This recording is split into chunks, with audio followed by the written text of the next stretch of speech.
Hello dear students, so how are you all? I hope last lecture तक के आप लोगों ने देख लिया होगा, क्योंकि ये कंटिन्यूएशन है लास्ट लेक्चर का। तो अगर आज का लेक्चर समझना है तो इसके पहले का लेक्चर देखना होगा। रीजन इज कि हम लोग यहाँ पे आज डिस्कस करने वाले हैं थर्मोडायनेमिक्स का part, relationship between delta H मतलब एंथैल्पी एंड डेल्टा यू मतलब change in enthalpy and change in internal energy for chemical reactions. ठीक है, तो इसका हम रिलेशन डिस्कस करने वाले हैं। तो इसके लिए इस प्रीवियस लेक्चर में हमने इन दोनों के फॉर्मूलेज जो है वो डिराइव किए थे, दोनों का रिलेशन डिराइव किया था। आज हमको पढ़ना है कि डेल्टा एच मतलब एंथैल्पी और इंटरनल एनर्जी का केमिकल रिएक्शंस के साथ में ये दोनों का कैसा रिलेशन है करके, डिपेंड करेगा केमिकल रिएक्शंस में कैसा स्टेट है करके उसके ऊपर। तो फॉर एग्जाम्पल हम फर्स्ट स्टेट देख रहे हैं, हम एट कांस्टेंट प्रेशर।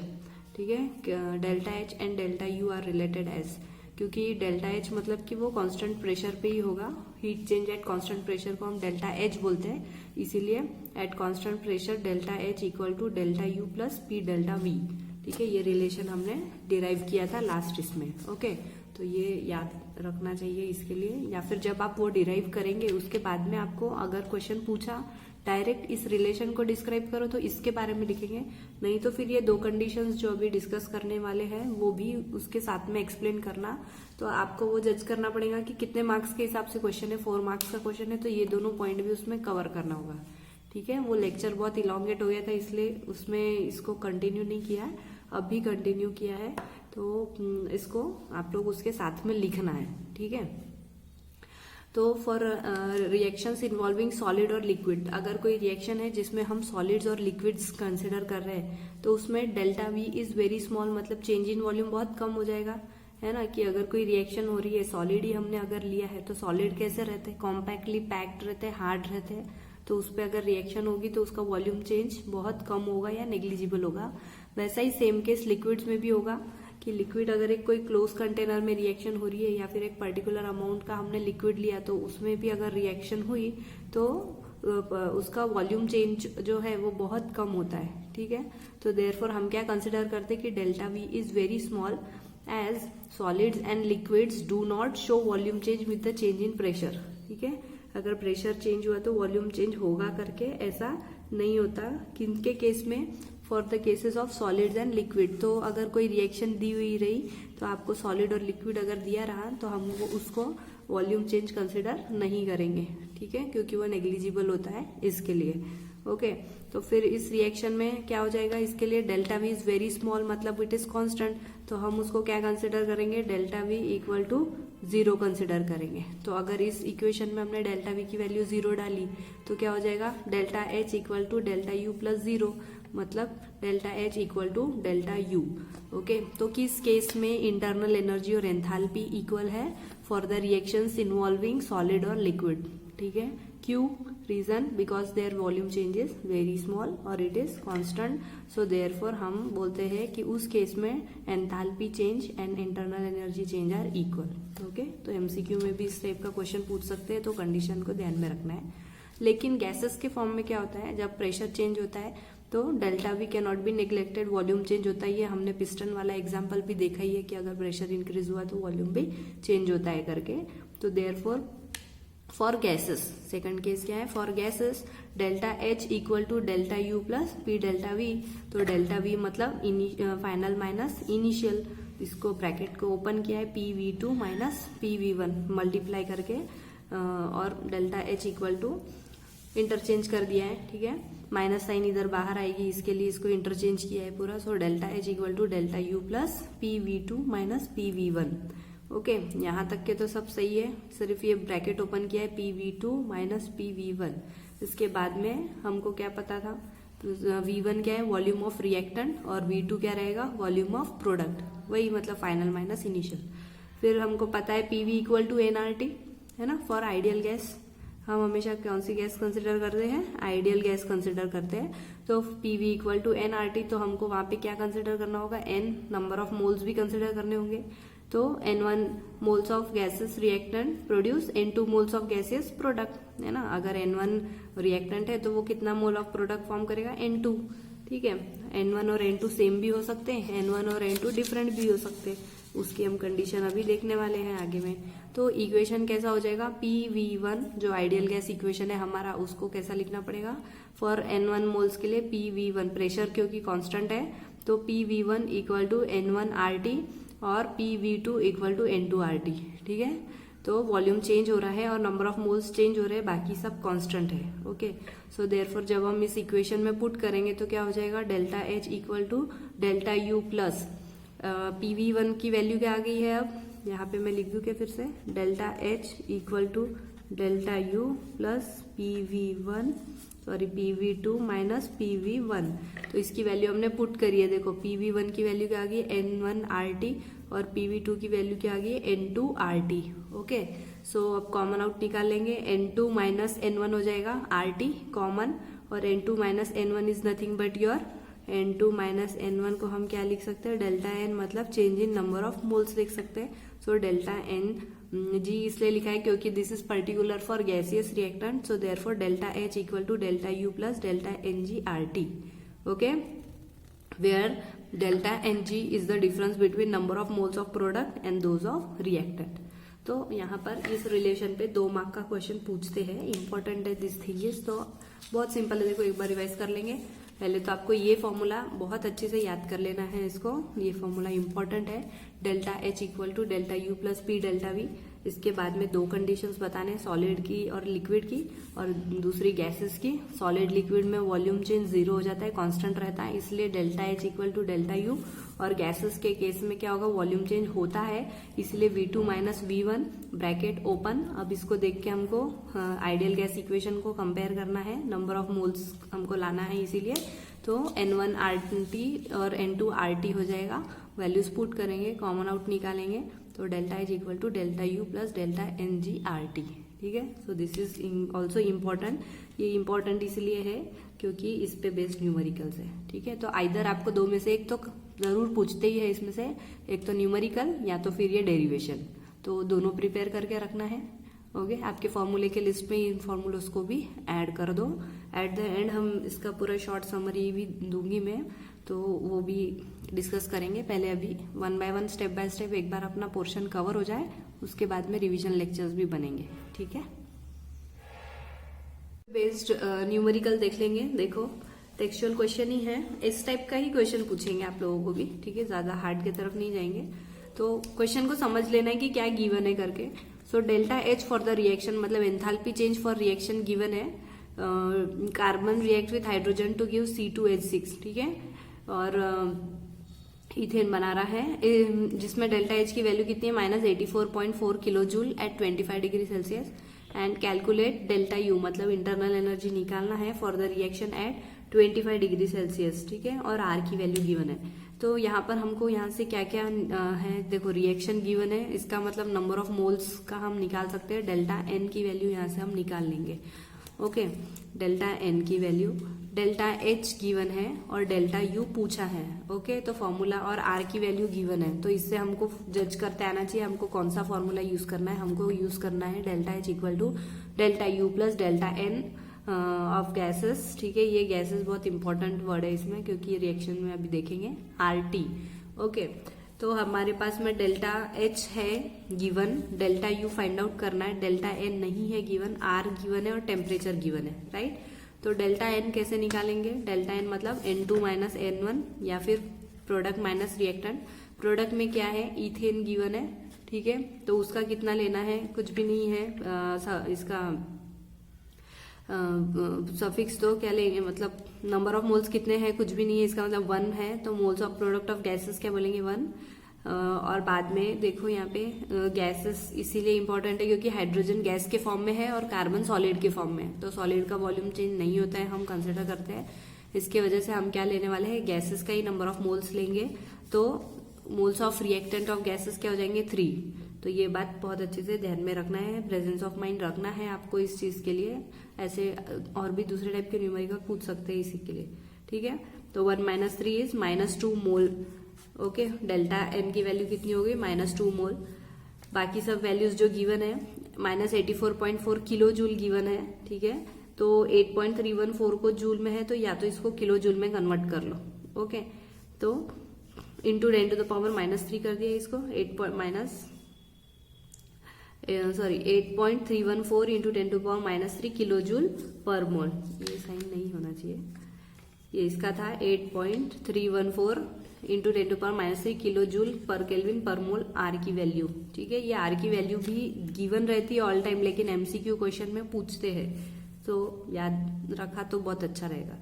तो डेल्टा एच की वैल्यू पुट करी, डेल्टा यू फाइंड आउट करना है, आर की वैल्यू पुट करी और टेम्परेचर 298 आ जाएगा, क्योंकि 25 डिग्री गिवन है तो हमको क्या पता है 273 प्लस 25 इज योर 298 केल्विन। ठीक है, सबको पता होगा शायद ये कन्वर्जन केल्विन में, तो सब कुछ केल्विन में कर लिया। और डेल्टा एन की वैल्यू कितनी आई हमारी -2, वो पुट किया हमने, कैलकुलेट करना है और डेल्टा यू की वैल्यू फाइंड आउट करना है। ठीक है, क्रॉस चेक करना है आंसर सही है कि नहीं, आप लोगों को कैलकुलेट करके देखना है, राइट। नेक्स्ट क्वेश्चन देखेंगे एक और। In a particular reaction 2 kilojoule of heat is released by the system and 6 kilojoule of work is done on the system, determine delta H and delta U. ठीक है, तो अब देखो यहाँ पर क्या गिवन है, डेल्टा या particular reaction 2 kilojoule of heat is released, मतलब कि क्यू की वैल्यू गिवन है 2 kilojoule, okay, bye the system and 6 kilojoule work is done on the system, मतलब वर्क की वैल्यू कितनी गिवन है, ऑन द सिस्टम है इसलिए प्लस लेंगे हम लोग। ठीक है, वर्क डन में हमने ये देखा था कि ऑन द सिस्टम होता है तो प्लस होता है, तो प्लस 6 किलोजूल। ठीक है, तो इसके बाद में delta U equal to Q plus W हमको रिलेशन पता है, पहले हमने जब इंटरनल एनर्जी का इसके प्रीवियस लेक्चर में देखा था तो ये आया था वहां पर। यहाँ पे कुछ नहीं गिवन है, ना कांस्टेंट प्रेशर ना कांस्टेंट वॉल्यूम, इसलिए क्यू प्लस डब्ल्यू सिंपल लिया है हमने। So delta U equal to Q plus W, तो हमारे पास में क्यू की वैल्यू भी है, क्यू की वैल्यू कितना लेने वाले हैं, देखो हीट इज रिलीज्ड लिखा हुआ है, इसलिए हम इसको कितना लेने वाले हैं -2 किलोजूल, राइट। रिलीज के लिए जब सिस्टम से हीट रिलीज होती है तो हमने क्या बोला था, बाय द सिस्टम, तो हीट रिलीज माइनस रहेगा, तो -2 किलोजूल प्लस ये work done on the system है इसलिए पॉजिटिव, इसलिए +6 किलोजूल, तो -2 + 6 इज +4। ठीक है, तो डेल्टा यू फाइंड आउट हो गया। इसके बाद में हमको पता है कि QP equal to delta H होता है, राइट। तो QP equal to delta H, तो यहाँ पर जो Q की वैल्यू है गिवन है वो हम कंसिडर करेंगे कि एट कांस्टेंट प्रेशर है, okay.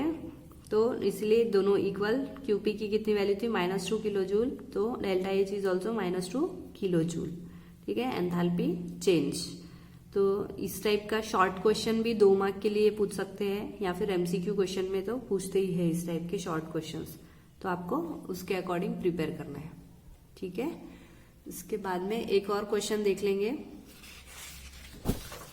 Calculate the work done, ठीक है question, calculate the work done in oxidation of 4 moles of sulfur dioxide at 25 degree Celsius if R equal to 8.314 joule पर केल्विन पर मोल। रिएक्शन गिवन है, देखो gases state, gases सब gases है क्या वो देख लेना है पहले। State whether the work is done on the system और बाय द सिस्टम, तो हमारा आंसर डिसाइड करेगा कि वर्क हमारा ऑन द सिस्टम हो रहा है या बाय द सिस्टम। गिवन क्या क्या है, एक रिएक्शन गिवन है मतलब N निकालना है, ठीक है, और बाद में क्या बोल रहे हैं, और R की वैल्यू गिवन है, ठीक है, और W से हमको निकालना है फॉर्मूला। तो इसके लिए W का फॉर्मूला हम इसके बाद निकालने वाले हैं, ये एग्जाम्पल मैंने पहले लिख दिया, ठीक है। तो एक फॉर्मूला देखो, ये अभी हम इसके बाद में डिराइव करेंगे, न्यूमेरिकल यही डिस्कस कर लेते हैं इसका, कि W equal to minus delta N RT, ये भी होता है, इसके बाद में डिस्कस करेंगे, प्रीवियस में मैंने लिख दिया, sorry. So W equal to work done equal to minus delta N RT होता है। डेरिवेशन पक्के से अभी इसके बाद देखने वाले हैं, तो पहले ये न्यूमेरिकल देख लो, या फिर एक काम करना थोड़ा सा फॉरवर्ड करके पहले इसका एक्सप्लेनेशन देख लो, फिर ये न्यूमेरिकल फिर से देख लेना है, राइट। तो डेल्टा N जो निकालना है वो क्या होगा, N2 माइनस N1, ठीक है। तो यहाँ पे डेल्टा N की वैल्यू कितनी गिवन है, 4 moles of SO2 at 25 degree Celsius बोल रहे हैं, ठीक है। तो N2 की value 4 minus 6, N2 minus N1, 4, देखो 4 SO3 बैलेंसिंग किया है रिएक्शन को यहाँ पर, तो गिवन जो है रिएक्शन में 4 SO3, यहाँ पे मिस्टेक से मैंने 2 लिख दिया है, 4 होना चाहिए, 4 माइनस दोनों गैसियस स्टेट में तो 4 + 2 = 6, तो डेल्टा एन की वैल्यू कितनी आ गई -2। So and temperature is 25 degree Celsius, तो 298 केल्विन। वैल्यू इस इक्वेशन में पुट करेंगे हम। डेल्टा एन की वैल्यू हमारी है -2, आर की वैल्यू है 8.314, ठीक है, और इंटू 298, ठीक है। इसके बाद में कैलकुलेट करने पे 4955 जूल आता है, यहाँ पे भी स्टॉप कर सकते हैं, और बाद में 4.99, ओके। तो वैल्यू कैसी आई है, work is done on the system क्यों हो रहा है, क्योंकि since W is greater then 0 एक तो, और दूसरी W की वैल्यू पॉजिटिव आई है, इसलिए हमारा इन्फ्रेंस क्या रहेगा कि work is done on the system, okay. इसमें यहाँ पे फॉर्मूले में ऑलरेडी माइनस है और -2 आंसर आया है, तो ये माइनस यहाँ कुछ नहीं होना चाहिए, बाय मिस्टेक हो गया है। माइनस माइनस क्या हो जाएगा, यहाँ पे मैं डायरेक्ट हम कंसिडर ही कर लेंगे कि minus delta N R T है, और हमारा आंसर भी -2 आया, तो वो कैंसिल आउट हो गया, तो वैल्यू पॉजिटिव में आ गई है करके, ठीक है। सो देयरफॉर जब भी हमारा इन्फ्रेंस रहेगा कि W जब पॉजिटिव आता है तो work is done on the system होता है, या फिर work done is greater then 0, therefore also it is work is done on the system, है ना। ग्रेटर देन 0 रहेगा तो पॉजिटिव ही रहेंगे अकॉर्डिंग टू नंबर लाइन, ठीक है। तो ये न्यूमेरिकल है, इस पे बेस्ड इसका एक्सप्लेनेशन ये देख लो अभी। Work done in a chemical reaction, हम देखेंगे कि work done by a system at constant temperature and pressure जब होता है तब की बात, ठीक है। When work is done at constant temperature and pressure, तो हम क्या लिखते हैं फॉर्मूला वर्क डन का, हमको पता है ये formula W = -P external into delta V। अब यहाँ बोल रहे हैं कि वर्क जो प्रेशर जो है वो कांस्टेंट है, तो -P इंटू डेल्टा V लिख लेंगे, सिंपल। लेकिन टेम्परेचर और प्रेशर कांस्टेंट है, वॉल्यूम कांस्टेंट नहीं है, तो उसको क्या करेंगे V2 - V1 कर देंगे। अगेन क्या हो जाएगा PV2 प्लस माइनस माइनस क्या हो जाएगा प्लस PV1, राइट। अब इसको देख के क्या याद आना चाहिए आप लोगों को कि दिस इज एन, कंपेयर करेंगे हम किससे, आइडियल गैस इक्वेशन से कंपेयर करेंगे। जब भी ऐसी कंडीशन आई तो आप लोगों को क्या ख्याल में लाना है, आइडियल गैस इक्वेशन, ठीक है। PV1 = N1RT हो जाएगा एंड PV2 = N2RT। तो फिर at constant temperature and pressure हम वैल्यूज जब पुट करेंगे तो देखो यहाँ पे क्या था -PV2, ठीक है, -PV2 के लिए -N2RT प्लस PV1 है तो N1RT, ऐसी हमने वैल्यूज पुट कर दी उस इक्वेशन में। तो जब हमने माइनस को बाहर निकाल दिया तो -N2 - N1 इंटू RT, सो -N2 - N2 क्या है, delta NgRT। So this is the work done by the system in chemical reaction. क्यों बाय द सिस्टम में अब आ गया समझ में, क्योंकि W की वैल्यू कैसी आ रही है, नेगेटिव आ रही है, okay. So therefore by the system, ठीक है। अगर प्रीवियस जो लेक्चर में अगर आपको कुछ कंफ्यूजन होगा तो आई होप ये यहाँ पे क्लियर हो जा रहा होगा, राइट। नहीं तो फिर अपन मीटिंग में डिस्कस करेंगे इसे ही, ओके। सो ये फॉर्मूले पे बेस्ड हमने इसके पहले न्यूमेरिकल देखा, राइट। इसका डेरिवेशन इस तरीके से। अब एक और 2-3 चीज इससे इन्फ्रेंस जो डिस्कस करेंगे हम, जो निकले हैं कि sign of work done depends on delta N, ठीक है। ये जो डेल्टा एन है उसके ऊपर साइन वर्क की साइन भी डिपेंड करती है कि अगर number of moles of product is greater than reactant, ठीक है ना, N2 is greater than reactant, तो उस समय डेल्टा Ng की वैल्यू कैसी आती है, पॉजिटिव आती है। मतलब कि वर्क डन कैसा होता है, इट इज लेस देन 0, और उस टाइम पे हम क्या बोलते हैं, work done is done by the system, मतलब कि वर्क डन इज नेगेटिव। तो इसमें से आप कोई भी एक पॉइंट अपना एक की पॉइंट बना लो, राइट, कि अगर प्रोडक्ट में ज्यादा है तो वर्क डन कैसा आ गया, नेगेटिव आएगा। जब नेगेटिव आता है तो क्या होता है, बाय द सिस्टम होता है, राइट, मतलब कि लेस देन 0 रहेगा, है ना। हमको नंबर लाइन पता है ना स्टूडेंट्स, आपको ये 0 इस साइड पॉजिटिव, इस साइड नेगेटिव। 0 से अगर ज्यादा रहेगा तो पॉजिटिव वैल्यू आती है, और 0 से अगर लेस रहेगा तो नेगेटिव वैल्यू। तो यहाँ पे वैल्यू अगर W की 0 से लेस है तो W की वैल्यू कैसी आने वाली है, निगेटिव आने वाली है, और अगर पॉजिटिव है तो ज्यादा आने वाली है। ज्यादा आएगी तो ऑन द सिस्टम, लेस आएगी तो बाय द सिस्टम, ठीक है। इस तरीके से अपने माइंड में आप एक की पॉइंट को फिक्स कर लो, और उसका जो दूसरा रहेगा वो उसका अपोजिट। जैसे कि अगर N1 is greater then N2, मतलब कि रिएक्टेंट का नंबर ऑफ मोल्स अगर ग्रेटर है प्रोडक्ट से, तो डेल्टा Ng की वैल्यू नेगेटिव आएगी, ओके। उस समय वर्क डन की वैल्यू पॉजिटिव आएंगी क्योंकि वो ग्रेटर देन 0 रहेगा, और हम क्या बोलेंगे, work is done on the system. तो इस पे बेस्ड जैसे हमको पूछते हैं कि वर्क इज डन कैसा बताओ, वर्क का नेचर कैसा है, बाय द सिस्टम है कि ऑन द सिस्टम है। ऑन द सिस्टम रहता है मतलब कि सराउंडिंग सिस्टम पे वर्क करती है, बाय द सिस्टम मतलब सिस्टम सराउंडिंग के ऊपर वर्क करती है। ओके, इस पे क्वेश्चन पूछते हैं, तो कंफ्यूजन नहीं रखना है, कोई भी एक की पॉइंट ध्यान में रखना है, उससे दूसरे को अपोजिट कंडीशन है करके ऐसा अपने माइंड में क्लियर रखना है। ठीक है, ऐसा अपने आप से बोलना पड़ेगा आप लोगों को, तो वो आप अपने आप को भी समझाएंगे और आपके माइंड में वो कंसेप्ट क्लियर रहेगा, राइट। और ये चीज रिपीटेडली करना है so that at the time of exam आपको कंफ्यूज ना हो। थर्ड कंडीशन है कि if n1 equal to n2 होता है तो डेल्टा n की वैल्यू कैसे हो जाएगी, 0, और W भी कैसा रहेगा, 0, वर्क डन उस टाइम पे 0 रहेगा। सो हम कंक्लूड करेंगे कि no PV work is done when number of moles of reactant and product are equal. ठीक है, जब प्रोडक्ट और रिएक्टेंट के नंबर ऑफ मोल्स इक्वल हो जाते हैं तो कोई भी पीवी टाइप ऑफ वर्क नहीं होता है करके। ओके, तो इतना पोर्शन होने के बाद में इसके बाद में एक नया टॉपिक स्टार्ट करेंगे हम लोग। तो आई होप इतना समझ गया है, न्यूमेरिकल्स, कंसेप्ट और ये दो छोटे छोटे डेरिवेशन सिंपल है। एक बार अपने बुक में लिखो देखकर, फिर दूसरी बार अगर नहीं हो रहा है तो उसको समझ लो, और तीसरी बार में बिना देख के लिखो। तो इस तरीके से 3 टाइम्स करने पे आई होप ये इतने सिंपल पार्ट है कि आपके कंसेप्ट भी क्लियर होंगे और आपके प्रैक्टिस भी होंगे। तो इस पार्ट को आपको प्रैक्टिस ही करना पड़ेगा। आप सोचेंगे कि मैं रीड आउट कर लेता हूँ या कर लेती हूँ तो मेरा हो जाएगा, मेरा टाइम भी बच जाएगा और मेरा हो भी जाएगा यार, तो ऐसा नहीं है। इसको लिख कर देखना है स्टूडेंट, जैसे आप मैथ्स के जो है लिख कर देखते हो ना, प्रैक्टिस करते हो, वैसे इसको भी लिख कर देखो। सिंपल है, फर्स्ट टाइम में देख के लिखो, सेकंड टाइम में कोशिश करो बिना देखे लिखने की, नहीं जम रहा है तो देख लो, और तीसरी टाइम में आई एम श्योर कि तीसरी टाइम में आ जाएगा। ठीक है।